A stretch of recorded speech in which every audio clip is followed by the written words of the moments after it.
救命啊！其實啲的士佬可唔可以唔好再丟我哋香港人嘅架咧？即係俾人鬧 fucking Chinese 係活該嘅，真係。我今日咧，我去開時代廣場嗰頭啦，咁大家好似叫Sharp East Street 啊，嗰條街叫做，就係一道門咧。係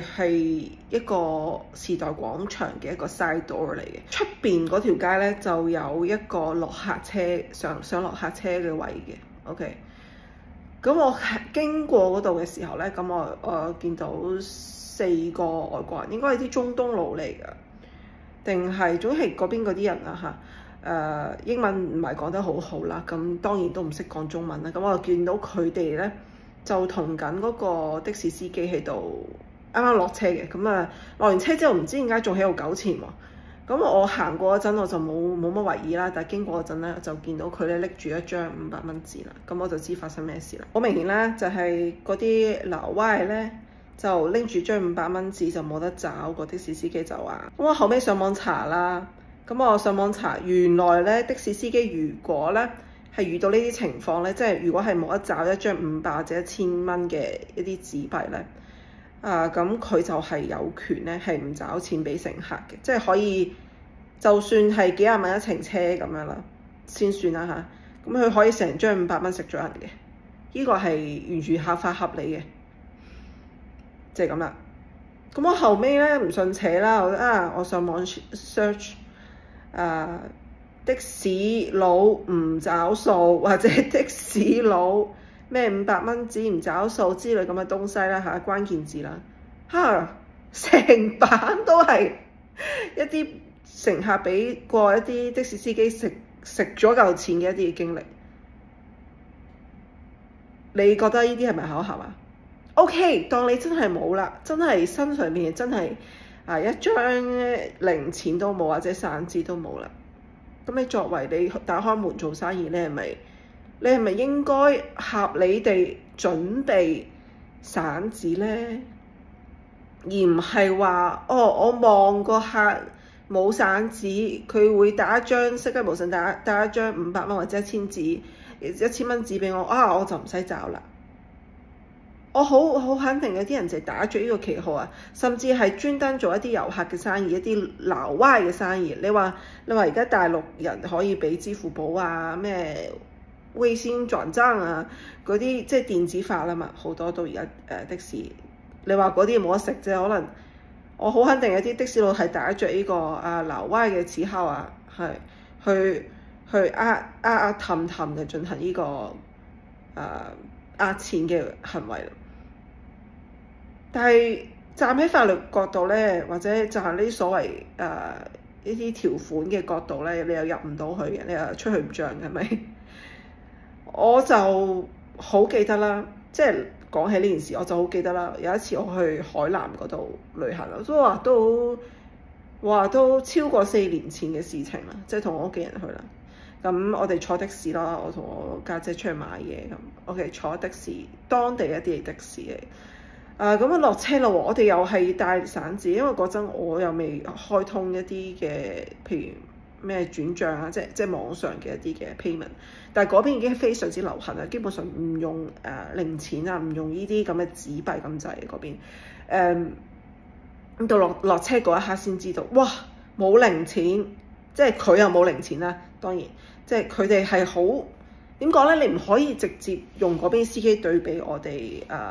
香港的士司機，因為我哋香港未係去到嗰種。即係完全每一個人出街都係唔用紙幣㗎嘛，但係嗰邊就有呢一種情況啦，即係嗰邊咧啲阿公阿婆都係用微信轉賬用得好犀利嘅，但係我哋呢邊咧，我哋呢邊嘅阿公阿婆啊，或者就算係一啲阿毛啊、叔阿毛啊，佢哋都未必係習慣用電子轉賬㗎嘛，所以我哋嘅紙幣係亦都係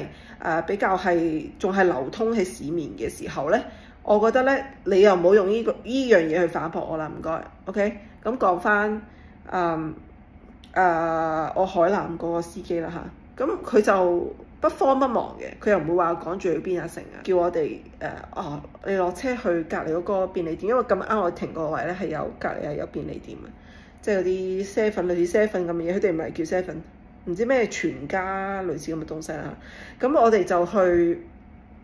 卒之咧佢就話啊，唔緊要，你哋唔使急啊，我唔趕時間，你哋慢慢去嗰度買完嘢之後找翻啲錢俾我啦，咁樣就即係唔使話趕時間啦，即係唔好咁大壓力咁樣。呢個就係分別啊，大佬嚇，大家呢個就係區別啊！即係香港嘅的士司機的士佬咧，仲惡劣過大陸嘅的士佬。即係你唔好成日講人哋乜鬼啦！即係 of course， 即係我覺得你話人品啊呢樣嘢，我覺得係好分地區嘅。即係譬如我去開雲南啊嘅的士司機，或者嗰邊嘅當地人，我覺得都係 nice 啲嘅。即係可能氣候啊。一啲天氣影響啊，一啲嘅飲食啊，影響啊，一啲水土嘅問題啦，或者佢哋當地嘅一啲城市嘅一啲嘅文化啦，咁其實佢哋都係即係會出咗一套佢自己嘅一個氣場啊，或者佢對人嘅態度都會出咗一套佢哋好係佢哋自己一套嘅方式嘅，所以係咯，咁你會見到香港就係一個咩咁嘅死樣咯 ，OK？ 我唔可以100%咁同大家講，我今日遇到嘅呢一個，即係我目睹嘅呢一樣事件，究竟個司機係咪真係冇得找錢 ？OK， 我當佢係真都好啦，咁佢係咪都有一個職業嘅道德、職業嘅責任咧？去確保每一個乘客上到你架車到佢落車。佢唔會無端端俾咗張500蚊紙俾你，然後你冇得找咧，就係咁樣咯。咁係咯，咁你當我呢個係個別事件啦嚇，咁唔通我上網 check， 你哋又上網 check 下成千上萬嘅案例，唔通嗰啲又係巧合咩？咁如果真係發生嘅次數咁頻繁嘅時候，你係咪會下次話？哎呀我真係要俾多幾張，即係俾多啲嘅散紙喺車嗰度啦。再翻去之前，我哋呢個電子設備冇咁流通，即係電子嘅呢個付款方式冇咁流通嘅時候，啲司機咪一樣被夠一沓咁厚嘅銀紙，咩20蚊紙、50蚊紙，哇！我見到㗎，之前係一箱咁樣鑲咗喺嗰個車，即係軚盤喺呢度嘛，係咪？軚盤隔離就係嗰箱。嗰啲銀紙嚟㗎啦，咁當然而家你可能話，哎呀唔安全啊成，咁總有方法㗎嘛，係咪啊？即係冇人叫你將啲銀紙咁樣劈晒出嚟㗎嘛，咁即係而家有而家嘅咁嘅一啲嘅方式咯，我覺得即係我覺得冇藉口嘅，即係假設我係佢啦嚇，我係個司機啦，我係唔會收乘客錢咯，我寧願唔收啊，我點冇意思啫？幾廿蚊錢，幾廿蚊嘅車程，你收多人哋400幾蚊，你冇嘢啊馬生。我真係覺得從呢件事就可以見到香港人真係寧願蝕底咧，即係寧願損人哋都唔願意去，即係付出少少咯。即係你哋可能一定會有人鬧我話，哎呀，喂咁幾十蚊唔係飯錢啊，咁幾十蚊都係錢嚟嘅。咁係，咁你要拗嘅話，咁個的士司機都係冇錯嘅，係咪？你要答嗰條法例出嚟，500蚊你都可以咩嘅？500蚊就係都可以食咗人哋嘅合法地。咁你係咁可以咁樣拗嘅？咁嗰個的士司機係咪可以教啲乘客去對面嗰間便利店嗰度買嘢飲啊？買完之後翻去揾佢啊？係咪啊？又或者佢可以用佢嘅方法啊，去即係佢可以問下幫手問下啲路人有冇錢找啊，有冇零錢啊之類咁嘅嘢啊。佢完全係被動嘅狀態，就咁坐咗喺個司機嗰個位嗰度，得住喺度，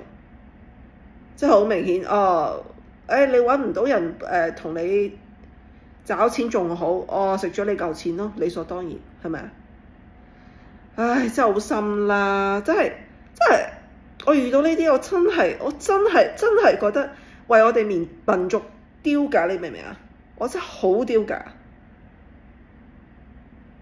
Fucking Chinese，OK？Fucking Chinese，This is fucking Chinese。